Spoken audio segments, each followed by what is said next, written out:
In the 1950s and 60s, the CIA launched a secret program called MK-Ultra. Its goal? To control the human mind. Using drugs like LSD, electroshock therapy, hypnosis, you name it, they tested these techniques on real people, often without their consent. Prisoners, hospital patients, even unsuspecting civilians were dosed with hallucinogens just to see what would happen. Some were traumatized for life, some didn't survive. It sounds like a sci-fi horror plot, but in 1975, after public outrage and a congressional investigation, the US government admitted it happened, and they destroyed most of the records.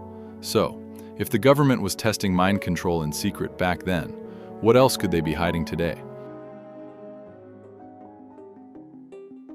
Every summer, deep in the redwood forests of California, some of the world's most powerful men gather behind closed doors to perform strange rituals. It's called Bohemian Grove, a real, members-only retreat attended by US presidents, CEOs, and foreign dignitaries. Think Ronald Reagan, Richard Nixon, the Bushes, all there. What's crazy is conspiracy theorists long claimed that these elites would dress in robes, perform mock sacrifices under a giant owl statue, and plan global policy away from public eyes. In 2000, journalist Alex Jones illegally infiltrated the Grove and captured footage of a bizarre ceremony known as the cremation of care. Critics called it symbolic, theatrical, but many asked, what exactly are they doing out there in the woods?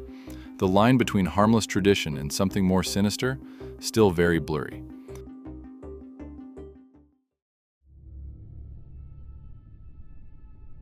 Prohibition in the 1920s was supposed to protect Americans from the dangers of alcohol. Instead, it may have killed thousands. Here's the twisted truth. To stop illegal drinking, the US government ordered the poisoning of industrial alcohol used in bootleg booze. Factories were told to spike it with deadly chemicals like methyl alcohol, knowing full well that bootleggers would steal and resell it for human consumption. Estimates suggest over 10,000 people may have died as a result. In one of the darkest chapters in American medical history, hundreds of black men in Alabama became part of an experiment and didn't even know it.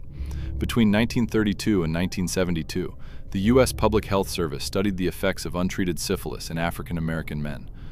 Even when penicillin became the cure in the 1940s, doctors withheld treatment just to watch the disease progress. Over 100 men died, dozens of wives and children were infected. It wasn't until a whistleblower leaked the story to the press in 1972 that the experiment was shut down. This wasn't a fringe conspiracy. It was a government-approved nightmare, one that still shapes medical distrust in communities today. After World War II, the U.S. wanted to know just how much radioactive fallout the human body could take, especially babies. Under the codename Project Sunshine, researchers secretly collected tissue samples from dead infants, often without parental consent, to study the effects of nuclear radiation. These weren't just cadavers, they were stolen body parts, taken from across the globe. Parents were never told. Some only found out decades later through declassified documents. The government took parts of their children in the name of science. Sometimes the truth isn't just disturbing, it's heartbreaking. If this video opened your eyes, make sure to hit that like button, subscribe, and comment below. Which of these conspiracies shocked you the most?